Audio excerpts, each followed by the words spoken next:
Electronic arts ലോകത്തിലെ ഏറ്റവും greedy ആയിട്ടുള്ള ഗെയിം പബ്ലിഷർമാരാണ് അവർ. അവരുടെ സിംസ് 4 എന്ന ഗെയിമിൻ്റെ സ്റ്റീം പേജ് ഒന്ന് നോക്കിയാൽ തന്നെ നമുക്ക് മനസ്സിലാവും എന്തോരം DLC-കളാണ്. ആ DLC-കളുടെ എല്ലാം കൂടി വില കണ്ടു കഴിഞ്ഞാൽ നമ്മുടെ ബോധം പോകും. അതുപോലെ ആ DLC-കളുടെ കോണ്ടൻറ്റുകളൊക്കെ ചെക്ക് ചെയ്ത് കഴിഞ്ഞ് കഴിഞ്ഞാൽ നമുക്ക് തോന്നും ഇതൊക്കെ ശരിക്കും ആ ഫൈനൽ ഗെയിമിൽ ഉൾപ്പെടുത്തേണ്ട കാര്യങ്ങളല്ലേ. അത് മാത്രമല്ല, അവരുടെ കീഴിലുള്ള ഫ്രാഞ്ചൈസികൾ, അതുപോലെ നല്ല ഡെവലപ്പർമാർ, ഇതൊക്കെ ഇല്ലാതാക്കിയ ഒരു ചരിത്രം കൂടി നോക്കിക്കഴിഞ്ഞാലോ കൊള്ളാം. നല്ല കമ്പനി. പക്ഷേ ഇപ്പോൾ ഈ കാര്യത്തിൽ മൈക്രോസോഫ്റ്റും സോണിയും ഒക്കെ അവരുമായിട്ട് മത്സരിച്ചുകൊണ്ടിരിക്കുക. അതുകൊണ്ട് അത് വിടാം. പക്ഷേ അവരുടെ മറ്റൊരു സെഷനുണ്ട്, EA Sports FC. അവർ വേറൊരു ലെവലാണ്.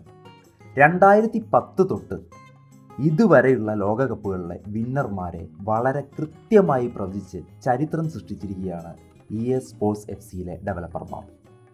2010 സ്പെയിൻ, 14 ജർമ്മനി, 18 ഫ്രാൻസ്, 22 അർജൻറ്റീന, പിന്നെ ഈ വർഷം വീണ്ടും സ്പെയിൻ. ഇങ്ങനെയൊക്കെ ആണെങ്കിലും അവരുടെ ഈ ലോകകപ്പ് പ്രവചനത്തിൻ്റെ തുടക്കം അത്ര മെച്ചമൊന്നുമായിരുന്നില്ല.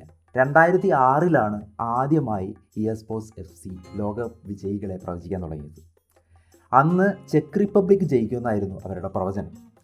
ചെക്ക് റിപ്പബ്ലിക് ആദ്യത്തെ റൗണ്ടിൽ തന്നെ തോറ്റു പുറത്തായി. ഇറ്റലിയാണ് കപ്പടിച്ചത്.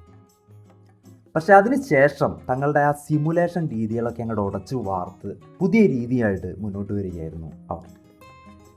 പിന്നെ 2010 തൊട്ട് ഇതുവരെ അവർക്ക് തിരിഞ്ഞു നോക്കേണ്ടി വന്നിട്ടില്ല. ഇനി 2030 ഇതേ വിന്നിംഗ് സ്ട്രീക്ക് നിലനിർത്താൻ EA Sports FCക്ക് കഴിയുമോ എന്ന് നമുക്ക് കാത്തിരുന്ന് കാണാം.